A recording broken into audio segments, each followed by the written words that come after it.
નમસ્કાર મિત્રો, crack economics and statistics દ્વારા આયોજિત એકમલક્ષી અર્થશાસ્ત્રની ઓનલાઈન લાઈવ વ્યાખ્યાન શ્રેણીમાં હું આત્મન શાહ આપ સૌનું સ્વાગત કરું છું. આ વ્યાખ્યાન શ્રેણીના પ્રથમ 14 ભાગમાં આપણે ગ્રાહકનું વર્તન અને વસ્તુ બજારમાં સમતુલા વિશે ચર્ચા કરી હતી.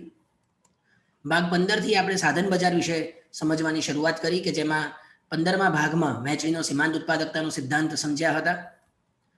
ભાગ 16 અને 17માં આપણે ભાડાના જે વિવિધ સિદ્ધાંતો છે તેના વિશે ચર્ચા કરી કે જેમાં રિકાર્ડોએ જે ભાડાનો ખ્યાલ આપ્યો છે તે તેમજ ભાડાનો જે આધુનિક સિદ્ધાંત છે તે બંને વચ્ચે શું તફાવત છે તેની આકૃતિ દ્વારા સમજૂતી મેળવી હતી. ભાગ 18માં આપણે આલ્ફ્રેડ માર્શલે આપેલો આભાસી ભાડાનો ખ્યાલ આકૃતિ સાથે સમજ્યા હતા. ભાગ 19 અને 20માં આપણે રમતના સિદ્ધાંત વિશે ચર્ચા કરી હતી કે જેમાં રમત એટલે શું, તેમાં શેનો સમાવેશ થાય છે, રમતના કયા પ્રકારો છે, કેદીની મૂંઝવણ એટલે શું, એવા સમયમાં કેદીઓ કેવી રીતે નિર્ણય લે છે તેની ચર્ચા કરી હતી. ભાગ 21માં આપણે સામાન્ય સમતુલા એટલે શું, આંશિક સમતુલા અને સામાન્ય સમતુલા વચ્ચે શું તફાવત છે, તેમજ એજવર્થ બોક્સ આકૃતિ એટલે શું અને ઉત્પાદન અને વિનિમયમાં સામાન્ય સમતુલા ક્યારે પ્રાપ્ત થાય છે તેના વિશે ચર્ચા કરી હતી. આજે 22મા ભાગમાં આપણે પેરેટો ઇષ્ટતા, પેરેટો ઓપ્ટિમાલિટી વિશે ચર્ચા કરવાની છે, જેમાં આપણે પેરેટો ઇષ્ટતાની શરતો વિશે સમજીશું તેમજ ઉત્પાદન અને વિનિમયમાં એક સાથે સામાન્ય સમતુલા ક્યારે સ્થપાય તેના વિશે ચર્ચા કરીશું. અગાઉના કેટલાક વ્યાખ્યાનોની પરીક્ષાલક્ષી ઉપયોગી ટૂંકી નોંધ વેબસાઇટ ઉપર મૂકેલી છે, તેની લિંક પણ ડિસ્ક્રિપ્શનમાં આપેલી છે, આપ તે વેબસાઇટ વિઝિટ કરી શકો છો. અને આ વ્યાખ્યાનોની ખૂબ ટૂંક સમયમાં આપણે પરીક્ષાલક્ષી ઉપયોગી નોંધ વેબસાઇટ ઉપર મૂકીશું. આપણે સમજ્યા હતા કે એક બજારમાં જે ફેરફારો થાય છે તેની અસર બીજા બજારો ઉપર પડે છે અને તેનું જે વિશ્લેષણ થાય છે તેને આપણે સામાન્ય સમતુલા કહીએ છીએ અથવા તો તેનું વિશ્લેષણ સામાન્ય સમતુલા દ્વારા કરી શકીએ. એટલે કે પરસ્પરાવલંબનને ધ્યાનમાં રાખીને સામાન્ય સમતુલાનું વિશ્લેષણ થાય છે અને એક સાથે બધા જ બજારોમાં ક્યારે સમતુલા સ્થપાશે અથવા તો કેવી રીતે સમતુલા સ્થપાશે તેનું વિશ્લેષણ આપણે સામાન્ય સમતુલા દ્વારા કરીએ છીએ અને જેનો ખ્યાલ 19મી સદીના અંતમાં પ્રોફેસર લિયોન વલરાસે આપ્યો હતો. તો આ સામાન્ય સમતુલા એટલે શું છે કે તમામ ગ્રાહકો, ઉત્પાદકો, પેઢીઓ, સાધનો એક સાથે સમતુલામાં હોય તો તે સામાન્ય સમતુલામાં છે તેમ કહેવાય. અને આ બધી જ બાબતો વસ્તુઓ અને સાધનોની કિંમત સાથે અથવા તો તેના દ્વારા એકબીજા સાથે જોડાયેલ છે, એકબીજા સાથે સંકળાયેલ છે. એટલે આપણે અહીં બધા જ ગ્રાહકો, બધી જ ઉત્પાદક પેઢીઓ, બધા જ સાધનો એક સાથે સમતુલામાં ક્યારે આવે છે તેનો અભ્યાસ કરીએ છીએ. હવે પેરેટો ઇષ્ટતા એટલે શું? તો ઉત્પાદન અને વિનિમયમાં જ્યારે સામાન્ય સમતુલા સ્થપાય ત્યારે તે આર્થિક કાર્યક્ષમતા દર્શાવે છે, એટલે કે તે ઇકોનોમિક એફિશિયન્સી મહત્તમ થાય છે તે દર્શાવે છે. ઉત્પાદન અને વિનિમયમાં જ્યારે સામાન્ય સમતુલા સ્થપાય ત્યારે આર્થિક કાર્યક્ષમતા, સમાજની અંદર આર્થિક કાર્યક્ષમતા મહત્તમ થાય છે અને એ આર્થિક કાર્યક્ષમતા મહત્તમ થાય ત્યારે આપણને પેરેટો ઇષ્ટતાની શરતો પ્રાપ્ત થાય છે અથવા તો તે સમતુલા એ પેરેટો ઇષ્ટ છે તેમ આપણે કહી શકીએ.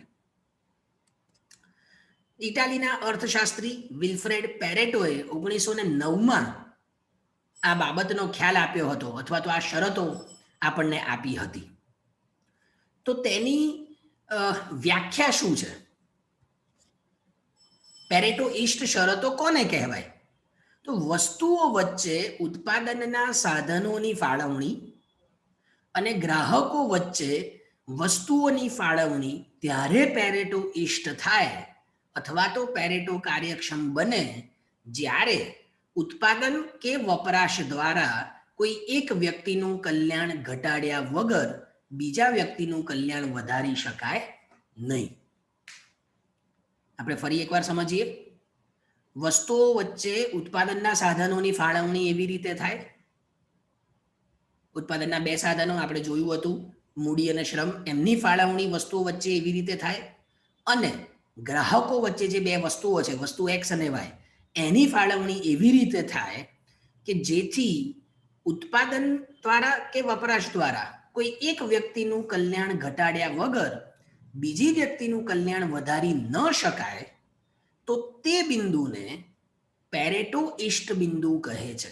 એટલે એક વખત પેરેટો ઇષ્ટ બિંદુ ઉપર સમાજ પહોંચે, અર્થતંત્ર પહોંચે, તો ત્યારબાદ જો એક વ્યક્તિનું કલ્યાણ વધારવું હોય તો બીજી વ્યક્તિનું કલ્યાણ ઘટાડવું પડે છે. એટલે કે બંને વ્યક્તિઓનું કલ્યાણ સાથે વધારી શકાય નહીં. તેવી પરિસ્થિતિએ પહોંચીએ તો એ પરિસ્થિતિને, એ બિંદુને, એ સમતુલાને પેરેટો ઇષ્ટ બિંદુ અથવા તો પેરેટો ઇષ્ટતા કહેવામાં આવે છે. આપણે વિનિમયમાં પેરેટો ઇષ્ટતા પહેલા સમજીએ. આપણે આ આકૃતિ ગયા વ્યાખ્યાનમાં સમજ્યા હતા કે જે વિનિમયમાં સામાન્ય સમતુલા દર્શાવે છે. ડી, ઈ અને એફ બિંદુઓ કે જે પેરેટો ઇષ્ટ બિંદુઓ છે, કારણ કે તે કરાર રેખા ઉપર આવેલા છે. શા માટે તે પેરેટો ઇષ્ટ બિંદુઓ છે? કારણ કે એક ગ્રાહકનો તુષ્ટિગુણ ઘટાડ્યા વગર બીજા ગ્રાહકનો તુષ્ટિગુણ વધારી શકાશે નહીં. આપણે આ બાબત ગયા વ્યાખ્યાનમાં સમજ્યા હતા કે આપણે જો ડી બિંદુથી ઈ બિંદુએ જઈશું તો ગ્રાહક એનો તુષ્ટિગુણ વધશે અને ગ્રાહક બીનો તુષ્ટિગુણ ઘટશે. તેવી જ રીતે ઈ થી એફ બિંદુ પર જઈશું તો પણ ગ્રાહક એનો તુષ્ટિગુણ વધશે અને ગ્રાહક બીનો તુષ્ટિગુણ ઘટશે. તેનાથી ઊંધું, આપણે જો એફ થી ઈ બિંદુ પર આવીએ તો ગ્રાહક બીનો તુષ્ટિગુણ વધશે અને ગ્રાહક એનો તુષ્ટિગુણ ઘટશે. તો આમ કરાર રેખા ઉપર આવેલા જે બિંદુઓ છે તે તમામ બિંદુઓ પેરેટો ઇષ્ટ બિંદુઓ છે, કારણ કે વિનિમયના સંદર્ભમાં એક ગ્રાહકનો તુષ્ટિગુણ ઘટાડ્યા વગર બીજા ગ્રાહકનો તુષ્ટિગુણ વધારી શકાશે નહીં. અને આથી કરાર રેખા પરના તમામ બિંદુઓએ એ પેરેટો ઇષ્ટ બિંદુઓ છે. અને તેની શરત શું છે તે આપણે જોયું હતું કે બંને ગ્રાહકો માટેનો સીમાંત અવેજીનો દર, માર્જિનલ રેટ ઓફ સબસ્ટિટ્યુશન, એ સરખા થવા જોઈએ. એટલે કે બંને તટસ્થ રેખાઓ એકબીજાની સ્પર્શક હોવી જોઈએ. તો તમે જોઈ શકો છો કે બિંદુ ડી, બિંદુ ઈ અને એફ, આ ત્રણેય બિંદુઓએ બંને ગ્રાહકોની તટસ્થ રેખા એકબીજાની સ્પર્શક છે. હવે ઉત્પાદનમાં પેરેટો ઇષ્ટતા સમજીએ તો તેની આકૃતિ પણ આપણે ગયા વ્યાખ્યાનમાં જોયું હતું. અહીં x1, x2 અને x3 એ x વસ્તુની સમુત્પાદન રેખાઓ છે, જ્યારે y1, y2 અને y3 એ y વસ્તુની સમુત્પાદન રેખાઓ છે. જ્યારે OX, HI, JOY એ કરાર રેખા છે ઉત્પાદનની, અને HIJ એ તમામ બિંદુઓ કરાર રેખા ઉપર આવેલા છે. આથી તે પેરેટો ઇષ્ટ બિંદુઓ છે, કારણ કે એક વસ્તુનું ઉત્પાદન ઘટાડ્યા વગર બીજી વસ્તુનું ઉત્પાદન વધારી શકાશે નહીં. તમે H થી I તરફ ને I થી J તરફ જશો તો X વસ્તુનું ઉત્પાદન વધશે અને Y વસ્તુનું ઉત્પાદન ઘટશે. તેનાથી ઊંધું, તમે જો J બિંદુથી H બિંદુ તરફ આવશો તો Y વસ્તુનું ઉત્પાદન વધશે અને X વસ્તુનું ઉત્પાદન ઘટશે. તો આમ કરાર રેખા પરના જે બિંદુઓ છે તે તમામ બિંદુઓ એ પેરેટો ઇષ્ટ બિંદુઓ છે ઉત્પાદનના સંદર્ભમાં, કારણ કે એક વસ્તુનું ઉત્પાદન વધાર્યા વગર બીજી વસ્તુનું, એક વસ્તુનું ઉત્પાદન ઘટાડ્યા વગર બીજી વસ્તુનું ઉત્પાદન વધારી શકાતું નથી. અને તેની શરત શું છે? બંને વસ્તુઓ માટેનો જે સીમાંત અવેજીનો ટેકનિકલ દર છે MRTS એ સરખો હોવો જોઈએ. એટલે કે બંને વસ્તુઓ માટેની જે સમ ઉત્પાદન રેખાઓ છે તે એકબીજાની સ્પર્શક હોવી જોઈએ. તમે આકૃતિમાં જોઈ શકો છો H બિંદુ, I બિંદુ અને J બિંદુ, આ ત્રણેય બિંદુઓ ઉપર અથવા તો આ ત્રણેય બિંદુએ બંને વસ્તુઓની સમુત્પાદન રેખાઓ એકબીજાની સ્પર્શક છે. આમ HIJ એટલે કે ઉત્પાદનની કરાર રેખા પર આવેલા તમામ બિંદુઓ એ પેરેટો ઇષ્ટ બિંદુઓ છે અને પેરેટો ઇષ્ટતાની શરત છે કે બંને વસ્તુઓ માટેની સીમાંત અવેજીનો ટેકનિકલ દર સમાન હોવો જોઈએ. હવે ઉત્પાદન અને વિનિમય બંનેમાં એક સાથે સમતુલા ક્યારે સ્થપાય છે તે સમજતા પહેલા આપણે ઉત્પાદન શક્યતા રેખા શું છે, પ્રોડક્શન પોસિબિલિટી ફ્રન્ટિયર શું છે તે સમજવું પડે. તો આપેલી ટેકનોલોજી તેમજ શ્રમ અને મૂડીના કાર્યક્ષમ ઉપયોગ દ્વારા ટેકનોલોજી આપેલી છે, ઉત્પાદનના બે સાધનો છે શ્રમ અને મૂડી. તો આપેલી ટેકનોલોજી તેમજ શ્રમ અને મૂડીના કાર્યક્ષમ ઉપયોગ દ્વારા બે વસ્તુઓ x અને y ના ઉત્પાદનના વિવિધ સંયોજનો દર્શાવતી રેખા એટલે ઉત્પાદન શક્યતા રેખા. આમ ઉત્પાદન શક્યતા રેખા શું દર્શાવે છે? બે વસ્તુઓ કે જેના વિવિધ સંયોજનો છે. આ સંયોજનોનું ઉત્પાદન આપેલી ટેકનોલોજી અને શ્રમ અને મૂડીના કાર્યક્ષમ ઉપયોગ દ્વારા કેટલું થઈ શકે છે તે દર્શાવે છે. ઉત્પાદનની જે કરાર રેખા છે તમે આકૃતિમાં જોશો OXHIJOY લીલા કલરની જે રેખા છે તેની ઉપરથી આપણે ઉત્પાદન શક્યતા રેખા તારવી શકીએ. ફરી એકવાર સમજી લઈએ, ઉત્પાદન શક્યતા રેખા એટલે શું? આપેલી ટેકનોલોજીએ અને શ્રમ અને મૂડીના કાર્યક્ષમ ઉપયોગ દ્વારા બે વસ્તુઓનું જે ઉત્પાદન છે તેના વિવિધ સંયોજનો દર્શાવતી રેખા એટલે ઉત્પાદન શક્યતા રેખા. અને તે શેની પરથી તારવી શકાય? ઉત્પાદનની જે કરાર રેખા છે તેની ઉપરથી તારવી શકાય. તો એ કેવી રીતે તારવવી તે આપણે સમજીએ. આકૃતિમાં x અક્ષ ઉપર x વસ્તુ દર્શાવી છે અને y અક્ષ ઉપર y વસ્તુ દર્શાવી છે. આપ સાથે સાથે આકૃતિ દોરતા જશો. x અક્ષ ઉપર x વસ્તુ અને y અક્ષ ઉપર y વસ્તુ. હવે ધારો કે જે x1 સમુત્પાદન રેખા છે, તમે એજવર્થ બોક્સ આકૃતિમાં જુઓ, જે x1 સમુત્પાદન રેખા છે એ ધારો કે x વસ્તુના 4 એકમો દર્શાવે છે અને y3 જે સમુત્પાદન રેખા છે તે y વસ્તુના 13 એકમો દર્શાવે છે. અને બિંદુ H એ આ બંનેનું સ્પર્શ બિંદુ છે. એનો મતલબ કે H બિંદુએ કેટલું ઉત્પાદન થાય છે? x વસ્તુના 4 એકમોનું અને y વસ્તુના 13 એકમોનું. આ H બિંદુને આપણે ડાબી બાજુની આકૃતિમાં દર્શાવીએ તો આપણને H1 બિંદુ મળે, જે દર્શાવે છે કે x ના 4 એકમો અને y ના 13 એકમોનું ઉત્પાદન થાય છે. ફરી એકવાર, x1 સમુત્પાદન રેખા જે x ના 4 એકમો દર્શાવે છે, y3 સમુત્પાદન રેખા જે y ના 13 એકમો દર્શાવે છે અને H બિંદુ કે જે આ બંનેનું સ્પર્શ બિંદુ છે. અને એ જ H બિંદુને આપણે ડાબી બાજુની આકૃતિમાં દર્શાવીએ તો આપણને H1 બિંદુ એનું રિફ્લેક્શન મળે કે જે x ના 4 એકમો અને y ના 13 એકમો દર્શાવે છે.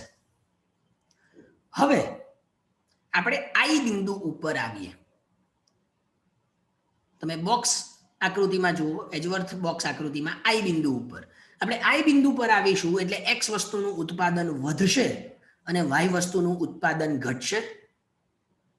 કારણ કે x વસ્તુના સંદર્ભમાં આપણે ઊંચી સમુત્પાદન રેખા ઉપર જઈએ છીએ અને y વસ્તુના સંદર્ભમાં આપણે નીચી સમુત્પાદન રેખા ઉપર જઈએ છીએ. તો x2 જે સમુત્પાદન રેખા છે એ ધારો કે x વસ્તુના 10 એકમો દર્શાવે છે અને y2 જે સમુત્પાદન રેખા છે તે y વસ્તુના 8 એકમો દર્શાવે છે, જે બિંદુ I દ્વારા આપણે સમજી શકીએ. તમે જુઓ, x નું ઉત્પાદન 4 થી વધીને 10 એકમ થયું અને y નું ઉત્પાદન 13 થી ઘટીને 8 એકમ થયું. તો આ I બિંદુ આપણે ડાબી બાજુની આકૃતિમાં I1 વડે દર્શાવી શકીએ. 10, 8 કે જેમાં x વસ્તુનું ઉત્પાદન વધ્યું અને y વસ્તુનું ઉત્પાદન ઘટ્યું. તેવી જ રીતે જે બિંદુ વિશે માહિતી મેળવીએ તો જે બિંદુ ઉપર ફરી એકવાર x વસ્તુનું ઉત્પાદન વધશે અને y વસ્તુનું ઉત્પાદન ઘટશે. તો ધારો કે x3 સમુત્પાદન રેખા ઉપર x વસ્તુના 12 એકમોનું ઉત્પાદન થાય છે અને y વસ્તુના 4 એકમોનું ઉત્પાદન થાય છે, જે બિંદુ દ્વારા દર્શાવ્યું છે.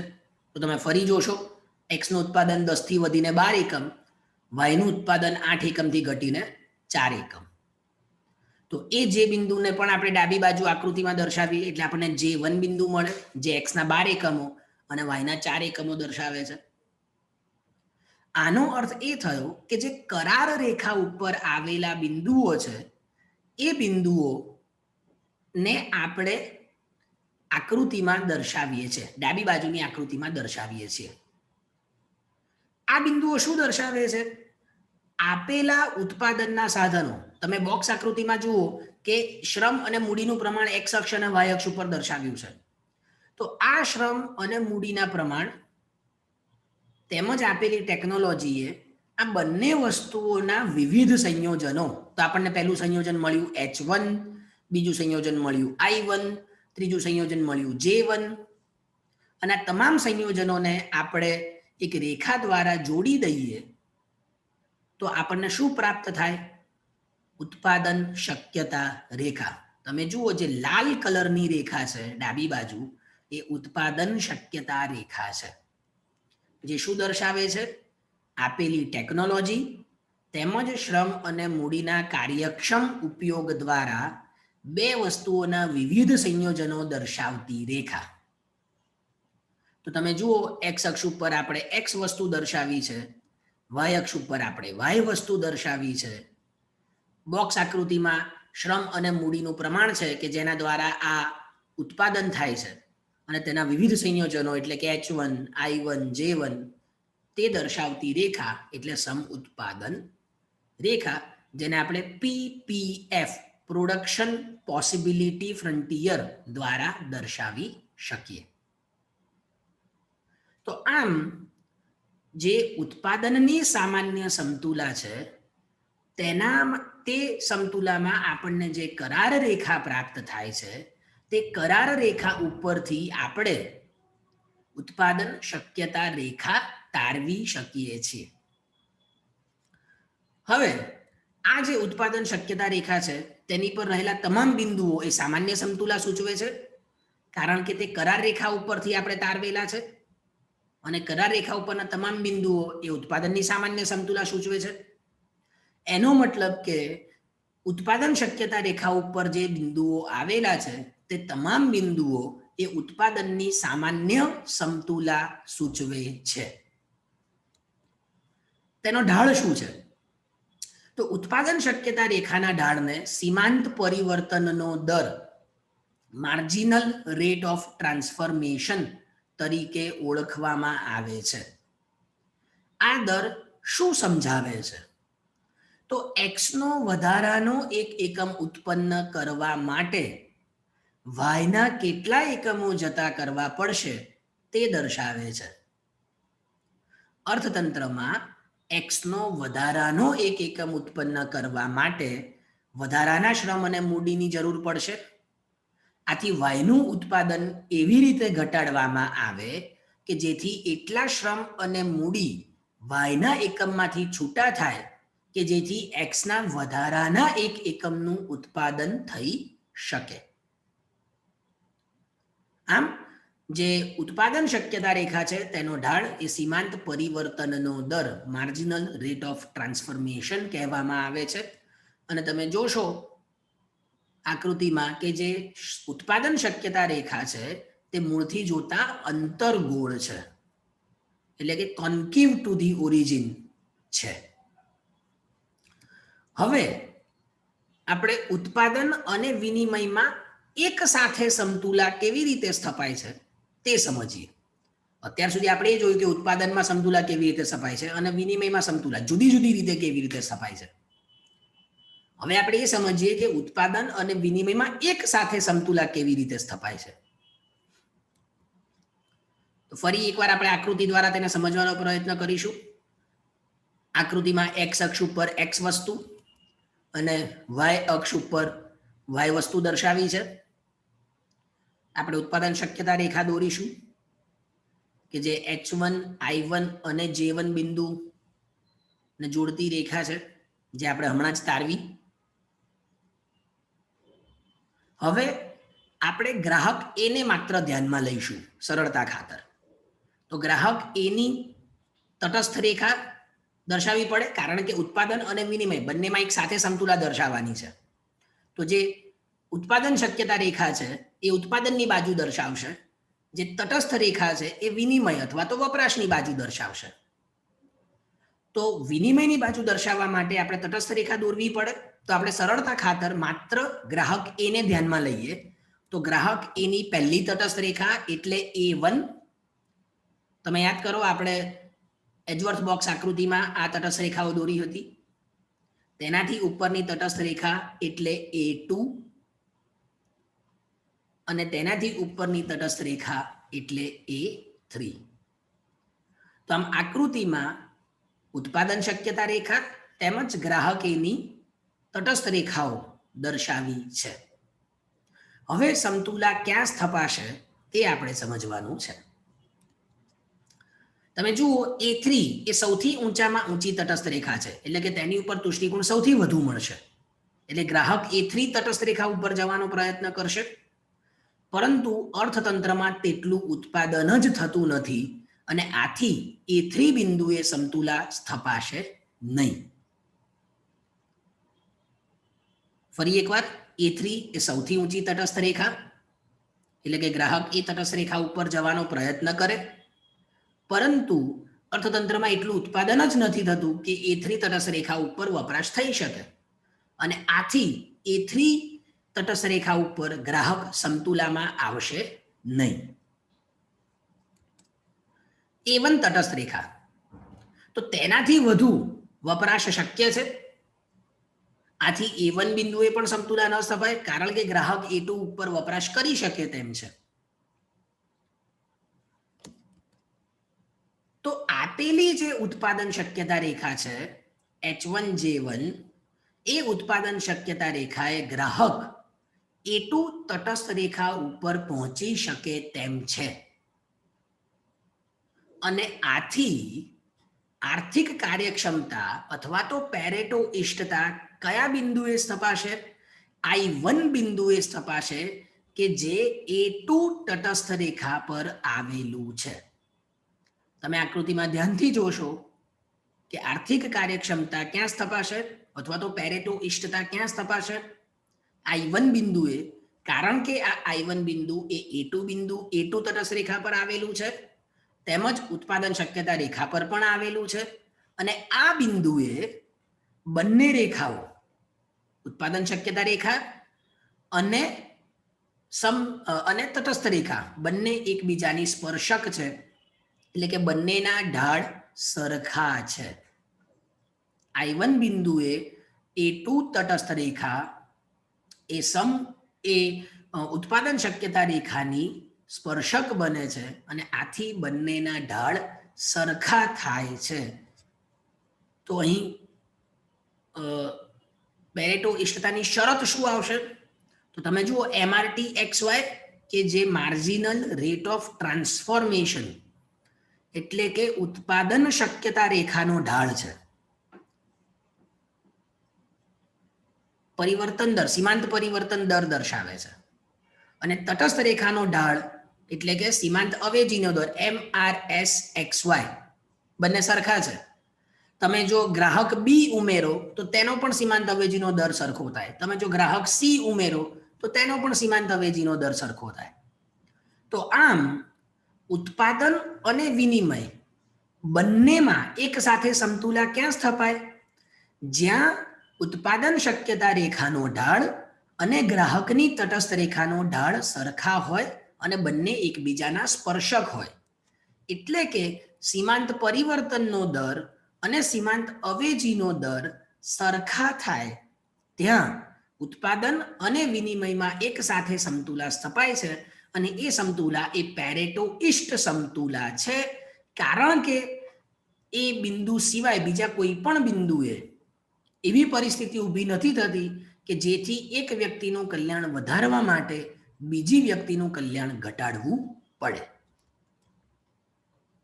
આમ I1 બિંદુએ ઉત્પાદન અને વિનિમય આર્થિક રીતે કાર્યક્ષમ છે, જે દર્શાવે છે કે I1 બિંદુએ સામાજિક કલ્યાણ મહત્તમ થાય છે. એટલે હવે જો એક વ્યક્તિનું કલ્યાણ વધારવું હશે તો બીજી વ્યક્તિનું કલ્યાણ ઘટાડવું પડશે. તો આજના વ્યાખ્યાનમાં આપણે પેરેટો ઇષ્ટતા એટલે શું, વિનિમયમાં પેરેટો ઇષ્ટતા વિશે ચર્ચા કરી, ઉત્પાદનમાં પેરેટો ઇષ્ટતા વિશે ચર્ચા કરી અને ઉત્પાદન અને વિનિમયમાં એક સાથે પેરેટો ઇષ્ટતા કેવી રીતે છપાય છે, તેની શરતો શું છે, તેના વિશે આપણે ચર્ચા કરી. આ વ્યાખ્યાન જો આપને પસંદ આવ્યું હોય તો આપ તેને લાઈક કરશો, શેર કરશો અને અમારી YouTube channel crack economics and statistics પણ સબસ્ક્રાઇબ કરશો. ધન્યવાદ.